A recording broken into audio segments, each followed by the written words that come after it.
Morning, and I hope you are having a wonderful Thursday morning. I'm hopping on here today in vulnerability. Not perfect, not perfection, just got off the treadmill, taking care of my body, but my brain is exploding. So one of the things I believe is that we dream and we ignore them. That we were born in perfection and that we were born to be change makers. But fear tends to keep us pulled back. And so, or perfection of what perfection's supposed to look like keeps us pulled back. Since moving to Montana, there's been so many opportunities, downloads, whatever you want to say, but I started walking in nature a lot when we first got here because we live in nature, and it really fills my soul. And what happened is that once my nervous system was able to kind of heal and calm down, I started getting these downloads. I started getting these words. I started hearing God in big ways, like ways I've never heard him. And they were just a variety of different things, but they were really bigger than me.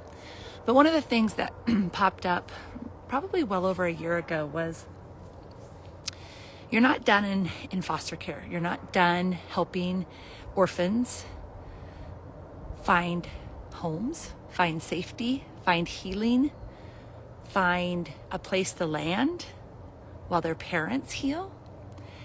And I was like, yeah, but I'm not a foster parent anymore. I will always be a foster parent at heart, but I am not a foster parent anymore. I talk about the nervous system and healing, and what I realized is that 13 years did my own trauma. But it was the best 13 years of my life in so many ways. And what I've also realized is that, God prepared me for that journey. He prepared me for that hard. In middle school, I was given an opportunity to volunteer in the special ed classroom as one of my electives. And it was, as a sixth grader, I was like, why did you jump at that? It seems so odd, right? I did. I just jumped right in. I was like, yes, that's what I want to do.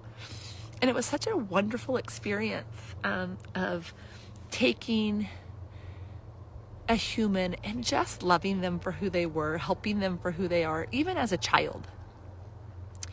And then he brought me motherhood. And what motherhood brought me was the opportunity to, one, do something I'd always dreamed of, but two, to fall in love with being a mother, to fall in love with the caring for, growing, and raising up another human.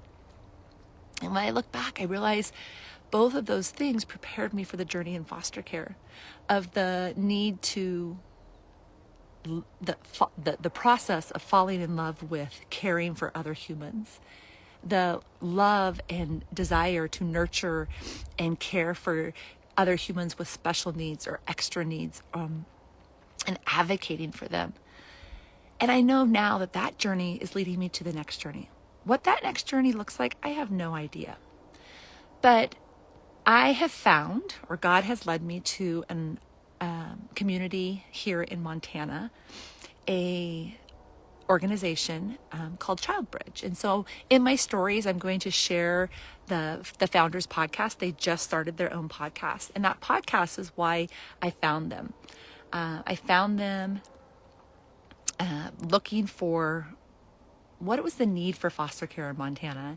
And I found this organization. I reached out via email, and one of the directors emailed me back and was like, I'm not really sure, but I hear what you're saying. And so I'm gonna lead you to Trisha's email, and I want you to talk to Trisha about what she thinks maybe the reason you directed here. And so I reached out to Trisha via email, and then she graciously emailed me back.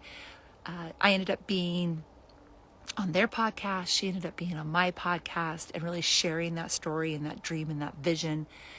And then what I realized is that everything that was being downloaded into me was a part of ChildBridge. So the things that God really put in my heart there was three main things. One,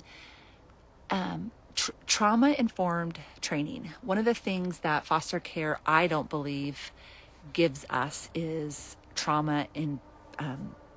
trauma-based training, and it's probably one of the main reasons people leave foster care. I wanted to do something to help children who are aging out of the system. Whether you know it or not, when you turn 18, you're considered aged out, and a lot of the children are left homeless.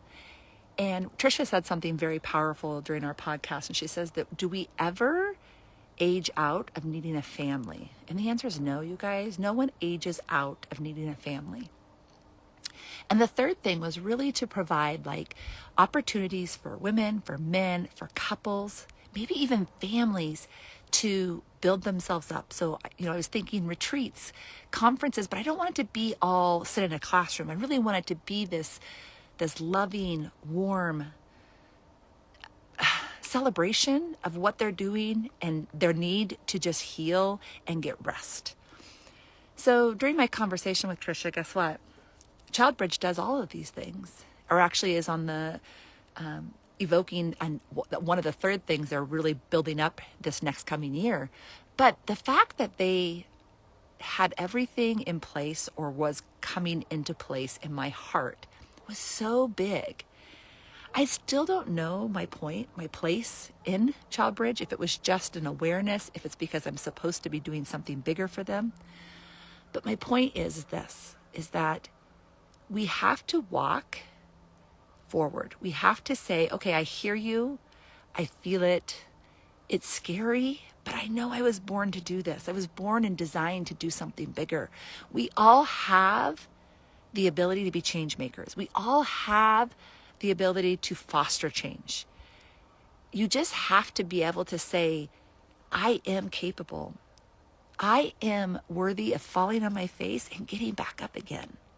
I am strong enough. I am God's child, and I need to help him help others. So go to my stories today, guys. Listen to the podcast. I'm going to put it up there.